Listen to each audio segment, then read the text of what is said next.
VR 是虚拟的，但体验是真实的。大家好，欢迎来到本期的 VR 网络，我是老朋友翟老师。今天给大家分享几款在 Pico 市场可以免费体验到的 VR 互动电影，其中不乏参与戛纳、威尼斯这种国际电影节的获奖 VR 电影，而且他们在其他平台，比如说 PC VR 都还是需要付费才能观看的。所以从某种程度上来说 ，Pico 是做了类似买断的操作协议，让自家的用户能够免费体验这些优质的 VR 互动电影，而且还专门做了本地化的中文配音和中文字幕。可惜的是，一般的用户很少会注意到这些作品，并且他们的作品名没有像游戏那么抢眼，容易被淹没在商店里。其次就是作为免费应用，官方也不会主力的去推荐。所以今天我也是希望借这期视频，让更多的人能够看到他们。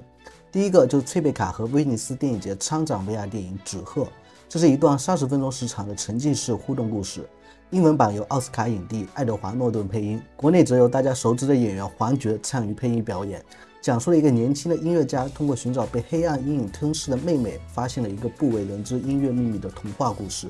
VR 玩家会出现在一个与视野交融的微缩场景里，在带有魔法效果的独特互动时刻，就可以用你的 VR 手柄去帮助主角指挥音乐、引导方向、照亮无形黑暗的世界，直到将妹妹带回家。纸鹤很容易让你联想起皮克斯的动画电影。故事主旨上充满了人文关怀和饱满的情绪，因为是音乐题材的作品，影片有着随着剧情变化的多种原创配乐，你会看到钢琴、手风琴这些不同乐器的演绎，有时候演奏还需要 VR 玩家亲自来参与。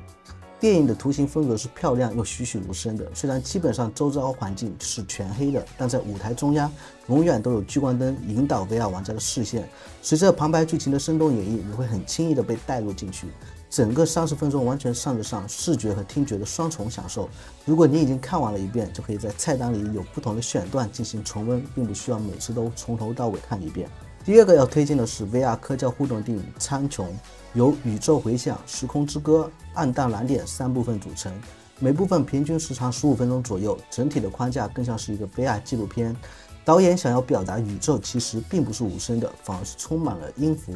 通过这些不同宇宙现象所传递的律动，让我们可以研究原本看不见的外太空世界。苍穹的英文版有《怪奇物语》的小11和劳模姐杰西卡·查斯坦进行声音演绎，中文版的旁白分别邀请到了演员舒淇、歌手巩俐娜和主持人李静来配音。整部作品壮观地呈现了宇宙空间的状态，从我们熟知的太阳系到扭曲的黑洞，以及细致地去描绘一个星球的诞生。导演用视觉、音效和互动3个模块，让我们亲临宇宙的深处。比如在宇宙核响的部分， VR 玩家会跟近在咫尺的太阳亲密接触，也可以跟太阳系的其他行星进行轻度的互动。时空之歌则全方位地展现了黑洞的从何处来到何处去，那种静谧无声的虚无会让你不自觉地发慌。互动方面，你可以选择用 VR 手柄来把周遭的小行星吸收过来。第3部分的暗淡蓝点是画面质感最好的，让你直观地感受宇宙大爆炸之后的从无到有。可以说苍穹的质量完全顶得上你带孩子去什么科技馆看的全景科普片，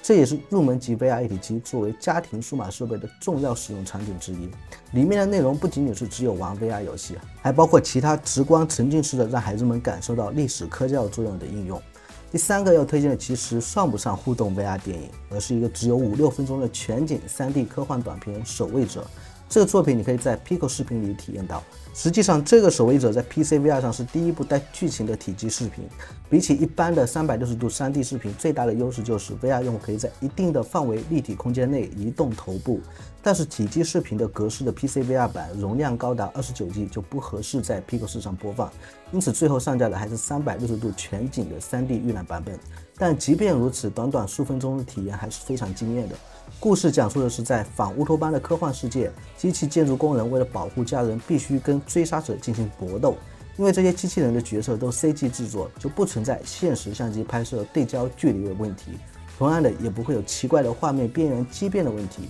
视觉上就会很舒服。而且即便有大量的动作戏，导演也可以完全自主的做剪辑和场景调度，牢牢的让 VR 用户观看时注意到画面的中心在哪里，可以说是 VR 短片里少有能够一眼看出来就是大制作风范的作品。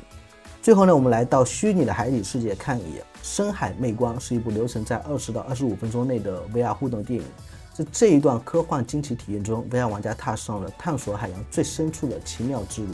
正如中文译名所述，这个海底有着不同寻常的发光动植物，然而看上去光鲜亮丽的表面，往往隐藏着不可预知的凶险。深海媚光的互动部分并没有太多，是一个完全轨道线性的流程。剧情设定有点轻度的克苏鲁风格，把海底探险和生物学结合在一起，充满着不具名的海底藻类生物和发光鱼体。对于有深海恐惧症的朋友来说，还是非常具有压迫感的。